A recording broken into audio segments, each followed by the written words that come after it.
Don't worry, Princess Islandway. I'll rescue you. I don't need rescuing. I can save myself. Not that a woman needs physical strength to be powerful. Or a man. Right, and there's nothing wrong if I want to be with a man. Or woman. Exactly. I'm glad we cleared this all up before continuing our quest. Indeed. What was our quest again? I don't remember. Cut. Critic, is there something wrong? Look, I'm flattered you call me in to be a consultant on your live-action Black Cauldron movie. Honestly, I think it's one of the few Disney films that should be remade. Never mind all that. Is there a problem with the checklist? No, though I'm surprised there actually is a checklist for these. It's very spelled out. Then what's the problem? Well, I thought you called me in so I could help make the movie much more like what made the book so popular. No. We brought you in so that the check boxes could only be half checked off. Yeah, I guess I'm not understanding why. Because our remake of Snow White backfired. Not only did it lose money, but both sides of the internet hated it. Now, you know how much I hate Disney, but this time, they really dropped the ball. I let slide the first 20 times they made bad remakes, but now it's popular to hate them. I'm gonna criticize every minute detail. I'm not even chewing gum, that's how angry I am. Now see what the other side is saying. Now, you know I love everything Disney, but this time they've really dropped the ball.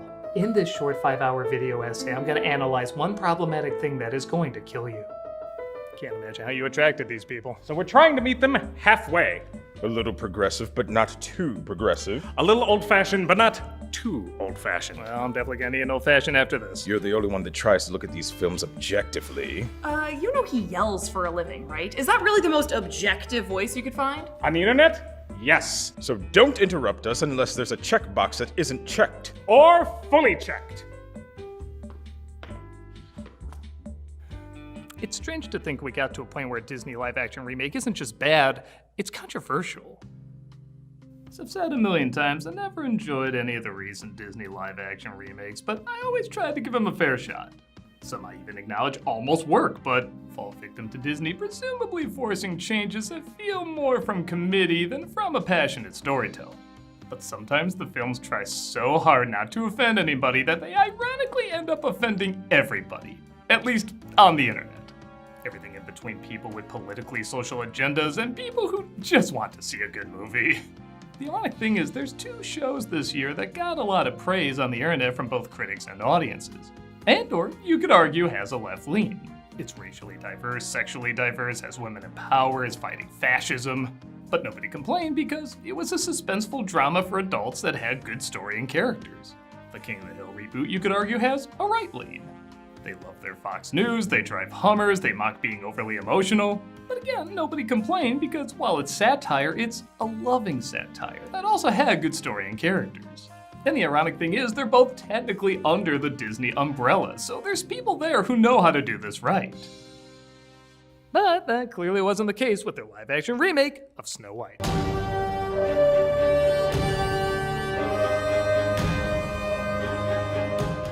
Even before it came out, this film was ready to be hated. This wasn't like Little Mermaid, where people got upset over the dumbest thing to get upset about, but afterwards were basically fine with it. This movie was equally hated before and after it came out. I guess a lot of that you could say is the controversies, but I don't know. A lot of these I don't see as really that big of controversies. Celebrities posting stuff online, saying things in interviews, making dumb choices. Yes, I disagree with a lot of what they're saying, but aren't we kind of used to it at this point? I guess I'll discuss them as I go over the review, but bottom line, they're kind of a moot point because, like many of these remakes, it's just bad with or without the controversies. And for the same reasons these remakes usually don't work. They don't understand what made the original so beloved and, to some extent, are even ashamed of the originals. While there's certainly things that don't age well in them, these movies usually focus on the stuff that people could care less about, apart from the loudest voices online. And in trying to pander to that outrage, they usually end up making things worse. Still, this is one of the few Disney remakes that ended up not just losing money, but losing a lot of money. So maybe the tides are turning. Either way, let's take a look at this CG head cold and see why audiences weren't on board with being pandered to. Not that we're probably not going to get a lot of pandering in the near future. I saved you, if that's okay. Not that I need your permission, not that I'm talking down to a black man, not that I even noticed. Just tell me what you want me to be! Something tells me it's going to be more quiet in my office. Let's take a look at Snow White. It opens with animals shitting on the story. Hey, come on, leave some room for Disney to do that. as they tell of a kind king and queen who gave birth to a princess. Now, one of the controversies is that Snow White is played by a non-white actress, and if you know me, you know I really don't care one way or another, as long as it doesn't hurt the story. But I will admit, when the film started, I did say, oh yeah, she's called that because she's supposed to be white as snow. How are they gonna get around that? A blizzard swept through their land. To honor the night she arrived, her parents named the girl Snow White. Similar to the prince who had a difficult birth in a delivery room, hence why he was called Almond Beige Hospital. We jump into our first of many forgettable news songs, singing how, tell me if this sounds familiar, a princess should be nice.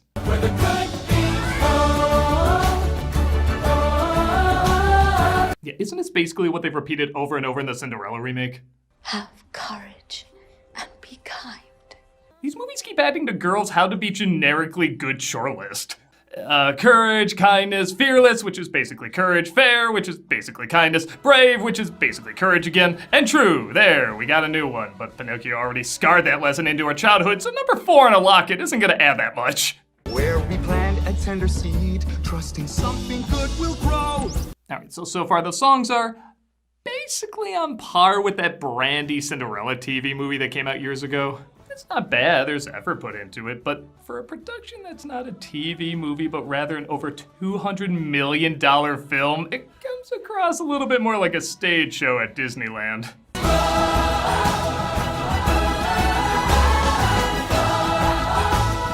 Numbers in films like Frozen or Encanto can be corny too, but there's an innovation there, a distinct style, there's a soul to it. This is so comically empty, it feels more like Enchanted. You know, the satire of those movies. For a company that loves to pat itself on the back for updating its films, this comes across as very dated. Tragedy struck. Snow White's mother fell ill, and the good queen died. Killed by a leaf. Medicine was very primitive back then. The king later falls in love with an enchantress who wants to be an evil queen named... I'm just now realizing her official name is Evil Queen. She married the king, but she was not what she appeared. She was a bad actress. Alright, I can't pretend I'm 100% on the Hey Gal Gadot train, as she still has most of the best moments in the DCEU, and one of the top 5 greatest superhero moments of any movie. And if she was as bad as everybody says, none of that would have worked. But yes, I'm not blind. I can't ignore that at times her acting can definitely be very cringy, and to her credit in the first third, she kinda rocks it. Please. You were saying... The outfit is so laughably over the top with a squeaking dress and clinking jewelry louder than Mr. T's.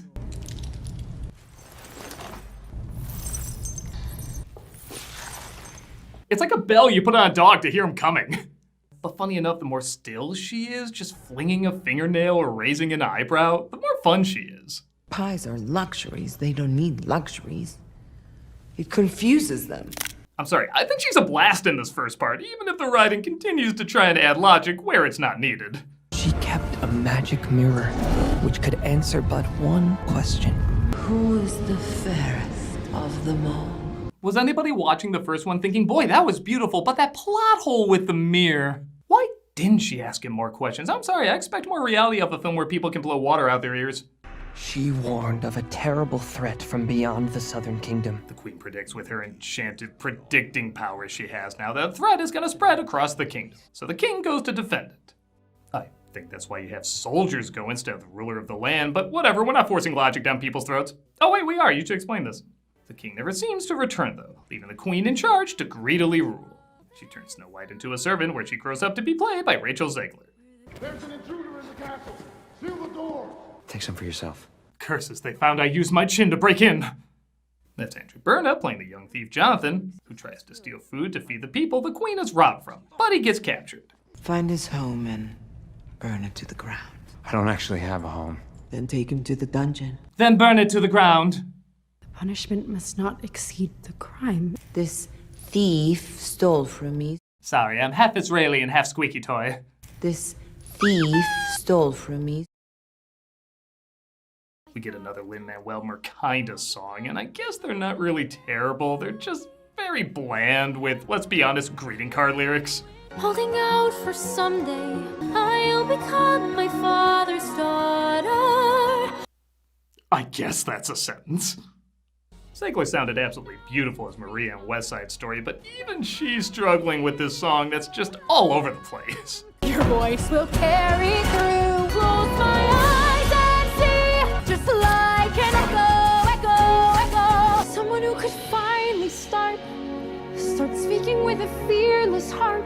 It's like if someone doesn't quite hit the right notes in that Fifth Element song. You can't really be that angry because it feels designed to be purposefully impossible. Snow White has to use all her brain power to figure out how to break Jonathan free. Run. Thank you. Went so hard?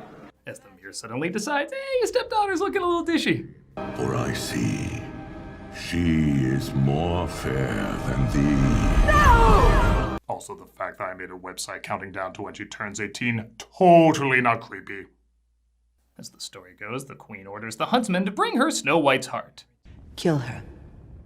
But she's just a girl. Look, my mirror finds her hot. There's no other option. She has to die! Cut out her heart. Put it in this box. You have a heart box? How many times have you done this? The huntsman takes her to pick her favorite treat, apples. Yeah, that would be this boring character's favorite. But the huntsman finds he just can't kill her. I can't leave the kingdom. She is evil. She's a liar. You were never told the truth about your father. She told me enough. She told me you killed him. Wait, which struggling Disney franchise are we in again? She goes into the enchanted forest, which is literally alive this time and not in her imagination. I mean, all right, this is some of the cooler imagery in the movie, but it only lasts 30 seconds and really all we get is this tree. The Snow White ride is more intimidating. I think this whole movie is to drive tourism to Disney parks like, yeah, this sucks. You really should put down more money and go into Fantasyland instead. The CG deer from Walking Dead leads her to a cottage where the 7 not dwarves reside. Hi ho, it's off to work we go. So this is the only thing I consider a legit controversy in this film, and let me tell you, its history is messy. You see, one of the earliest images Disney released was of 7 characters of different heights and races. So, given how these remakes usually go, people assumed they were the 7 dwarves, and it got a lot of backlash. But it turns out they were just bandits who show up later in the film. So either this was the original idea and it got so much backlash they changed it, or somebody very foolishly posted this thinking, yeah, nobody will think this is our version of the dwarves. Why would they think that? We have the worst of early DreamWorks Uncanny Valley nightmares for that. This story's sucking chumps. Why don't you shut it, grumps? And the reason these Krampus garden gnomes are in the movie is because Disney figured having real dwarves in the film would be insulting. And it's probably no coincidence that Peter Dinklage did an interview saying he wasn't a fan of dwarves being in the story, and that exact same day, Disney said they were going to change course and make them magical creatures. Hence why the film is just called Snow White, and the word dwarf is never mentioned in the film. They don't even name what these things are. Christ, you're Disney, you own Star Wars, even this damn thing has a name!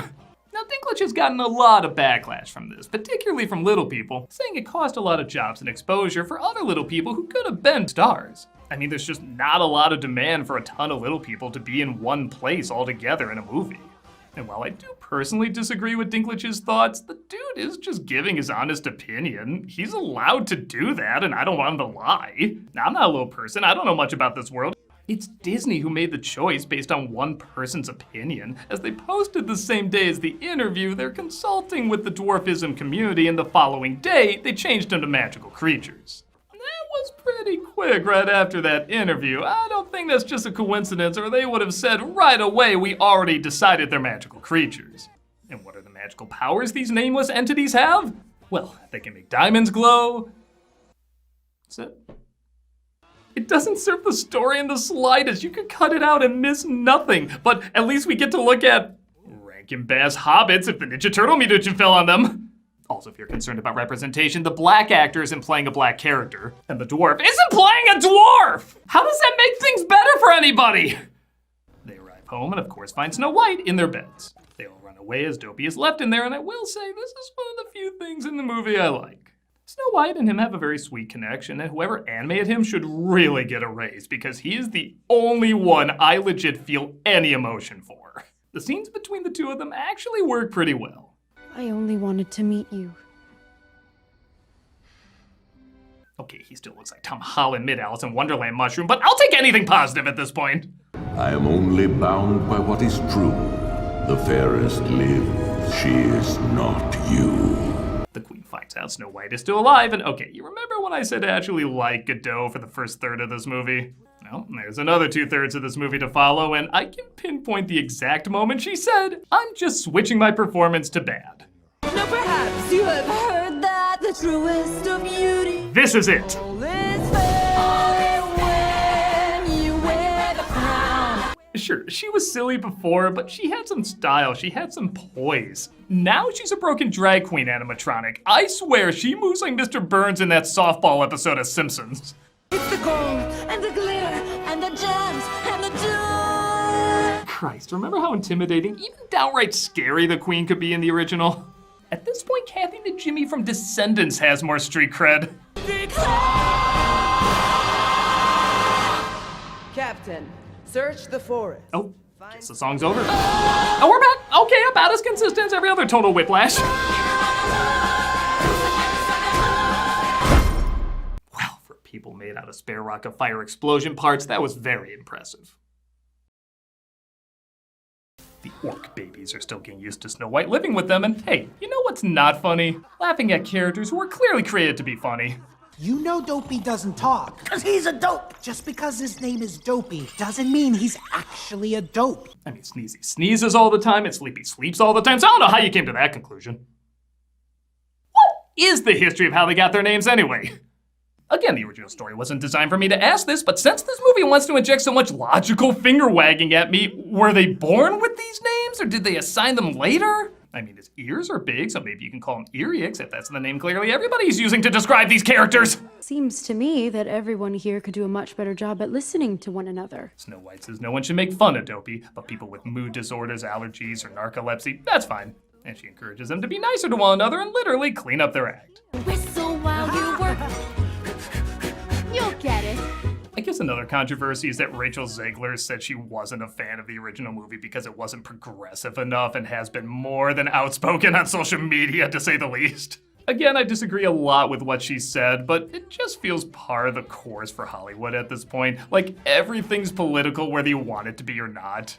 I'm not a fan of that, but it doesn't surprise me. If anything, acting really shocked and annoyed kind of feeds into what they're looking for. They want the publicity, they want the outrage, they want people to pick a side so that you'll see it whether you want to hate watch it or watch it for real. So removing all that and just going by her performance, she is pretty bland. And you feel like they're not listening to sense? Correct. I take your point, Mr. Grumpy.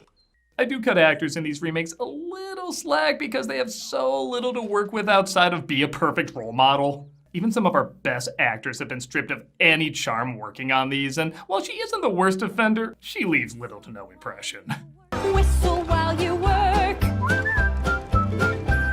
Hey, you know who's not working? The freeloader we're letting stay here to protect her life. You want to help out supposed not-spoiled royalty? Whistle while you work. I know, yeah. Don't the new songs totally gel with the old songs? Like there's not a 90-year gap between them? I wasn't a fan of Mary Poppins Returns, but I did acknowledge the songs did sound like something that would be out of the first one. The tone, the melodies, everything sounded very similar. The original Snow White songs are like catchy jingles. They're simple, but they're beautifully memorable. The new ones are so up and down and all over the place, it sounds like Wicked backwards. Whistle while you work. So I'm sticking to my plan. I'm grabbing all I can instead of living in a fantasy. Hi-ho, it's home from work we go. To make your wish come true, please let it go. They just don't match. Speaking of things that don't match, what do we segue to after the cute tidy up song? The Queen lied about my father. She lied about everything. What if he's still alive? Oh. Maybe we should have been focusing on that instead of the strange cleaning detour. See, these styles don't go!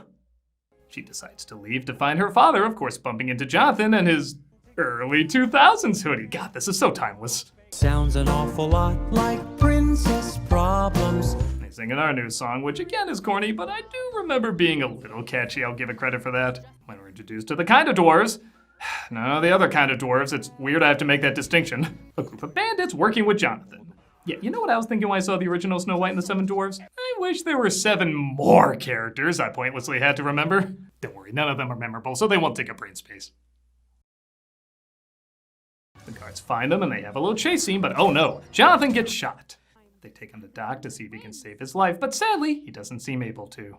I used the blast furnace to cut through the bedrock. I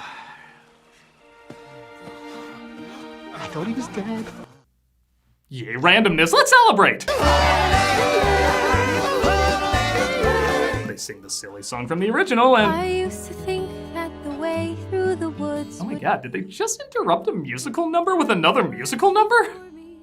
I'll be honest, when I first saw this movie, I thought I remembered maybe 3, 4 new songs at the most, but it turns out there's 11. 11 new songs in this. That's not including the ones from the original. I think the reason I forgot this is because every one of them slows things down and offers nothing new we haven't heard in a million other things before. So it doesn't add any new life, it just drains it out of you. It's like Max Shrek's power plant from Batman Returns. Instead of generating power, it'll sort of be sucking power. Yeah, that. I'll be back in 2 days. We'll go to the Southern Kingdom and we'll find your father. Oh, right, maybe we should stop putting that off. Where is this subplot going anyway? Jonathan gets captured again. Yeah, he's pretty good at that. And the Queen figures out where Snow White is. Had to give credit, that's the one cool shot in this movie. But she takes the awesome transformation scene in the original and replaces it with, what else? Another forgettable song. A hunching hag with a wrinkled skin, a mane of white. Oh Christ, she's transforming into one of those chewed up Warwick Davis leprechauns. You're right, that is far more scary than the original! Snow White attempts again to go out and find her father, and if you're like me, you're thinking, wait, we're near the apple scene. There can't be that much more. Are they really gonna wrap up this whole father subplot in that amount of time? But before she even gets searching, the Queen approaches and says Jonathan has been captured. I will help you. Take this apple to sustain you on the road. Okay, in the original, she wasn't the brightest either, and you could argue she was naive and didn't know much about how the world works. This is the self-proclaimed smart, brave feminist. How did she not see this was a trap? I did know your father. It was almost too easy for me to have him killed. She, of course, bites the apple as the radioactive Hummel figurines arrive too late. Doc declares her dead because we all know what a great track record he's got, and they give her a funeral. You, my queen, are fairest of all. Actually, someone 2 kingdoms down just got a little hotter. I was on the fence at first, but she's pretty smoking. Honestly, I don't know why you put so much stock in my opinion. Jonathan decides to use all his brain power to figure out how to get free. Well, he still has to figure out how to get out of the dungeon. I know I used this joke a few weeks ago, but... Holy shit, our security is atrocious. Yeah, I see why he keeps getting captured. It's like playing tag. You're gonna be out of it in like a minute. I'm so sorry. He makes it to Snow White, and it is funny for all the fuss people made about the kiss being non-consensual. Like, yeah, he should have just left her there to die. That would have been the ethical thing to do. I did laugh that they kept this scene in exactly as is. I honestly thought that weird scene where Doc accidentally brings someone back to life or didn't recognize he was dead, whatever, somehow that was gonna play a part in this, but no, you could cut that out and not miss a thing. Now, like I said, I think the original's fine. I know what it's trying to do, but for all the complaints about how problematic the original is, and this version will be more feminist and her taking charge, it still has a man saving a woman by kissing her awake. Don't worry though, the emotional heart-tugging from the original is completely absent, so it means nothing. What's wrong? My father. I kiss you back to life and you think of your father? That is wrong. Murdered by the Queen. Mother? Father won't return. You're welcome, by the way. Figure you'd give me a little thanks after this father subplot goes nowhere. Yeah, I know you've heard me say it a million times, but what was the point of all that? Looking for her father brings nothing to anything. Maybe in some forum where people look at these movies every wrong way possible, they saw this as making the character stronger? But again, it just confuses people because it's motivated by forcing lessons rather than developing character. Nothing literal or emotional makes sense in this world. Time to restore our kingdom. She'll do everything she can to stop us. Speaking of which, if you have a disability you've lived with all your life and people make fun of you for it, let her try. Just believe harder and you'll beat it. Aw, you're blind and can't see? Well, you just need to believe harder. That'll make your eyesight come back. Still can't see? Well, you just didn't believe hard enough. It's all on you. And look, I doubt this was the mindset while writing this. I mean, you look at the original stories with magic and fairy tales and everything, and Jiminy Cricket even at one point says wish upon a star is symbolic. It's not meant to be taken literally.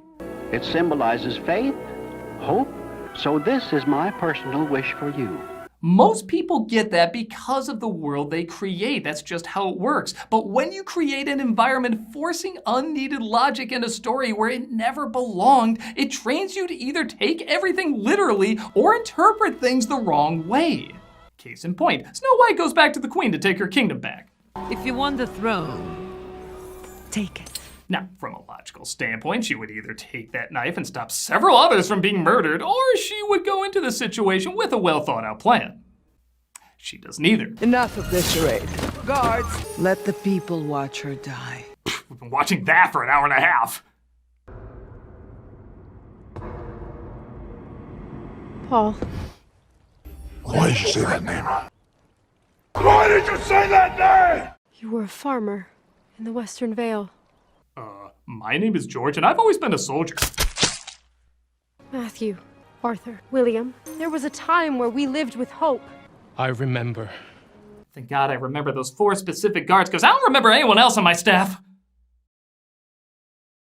The bandits stopped the Queen from killing her, the Lupus Lollipop Guild literally do nothing to help, and it looks like the mirror pulled a fast one on old Queenie. Famed is thy beauty. For Snow White, beauty comes deep within. And by total coincidence, she also happens to be hotter than you. Oh, forgot to read the back label. Can only answer one question. If you break the mirror, you become a mirror. God, they just worked in so much logic in this! The kingdom all bleached their clothes. There you happy extremists, she did whiten things up. And they all live mediocrely ever after. Critic! Give me a minute, duty calls. What the? There. What's going on? Someone leaked behind the scene photos, so now the internet's pissed off again. Yo, does Disney even listen to the people who hate watch them? Do they have any consideration for us? Once again, Disney comes so close, but because of one little detail, I have to hate everything about it. What are we gonna do? The movie's over before it even started. Wait, that room looks familiar. I think I know where he is. This is all clearly part of their agenda to replace us with... Hey! Oh, shit.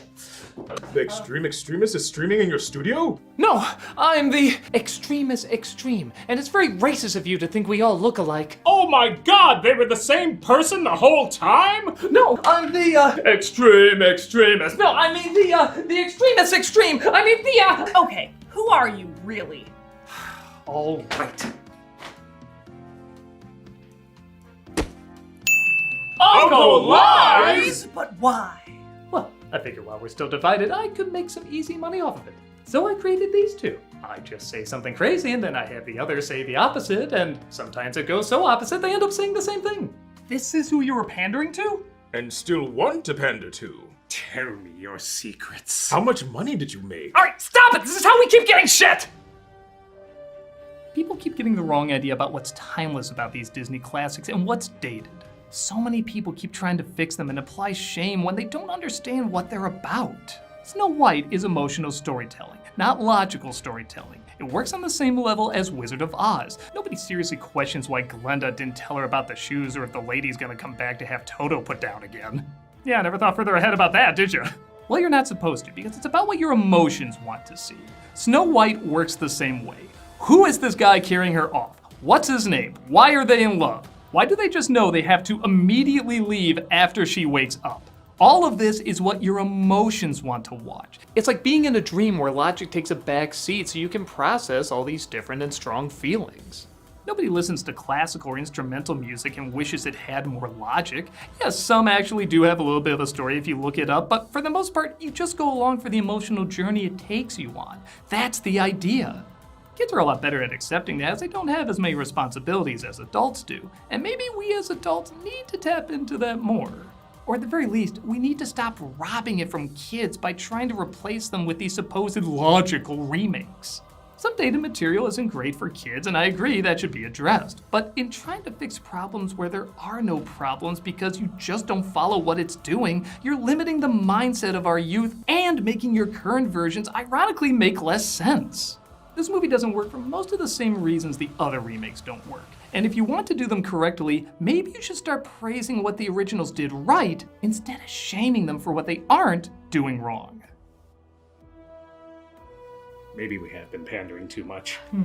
Come on, why don't we make something original? And this time we can start respecting people's Hey intelligence. everybody, the Lilo and Stitch remake just made $1 billion. $1 billion? With a B? Wasn't that supposed to be some cheap Disney Plus movie? Amazing. What about the original idea you made, Elio? Oh, that bombed hard. You know what this means? We don't have to try. More remakes. With a lot more coasting. And a lot more pandering. Come on, everybody! All aboard the money train! Let's blow, we've no conscience to show. Well, maybe we as an audience should try making a difference too. But then again, a live-action Lilo and Stitch review would probably get some hits. Here's to exploiting this a little bit longer. Let's blow, we've no conscience to show. Questo ladro ha tolto a me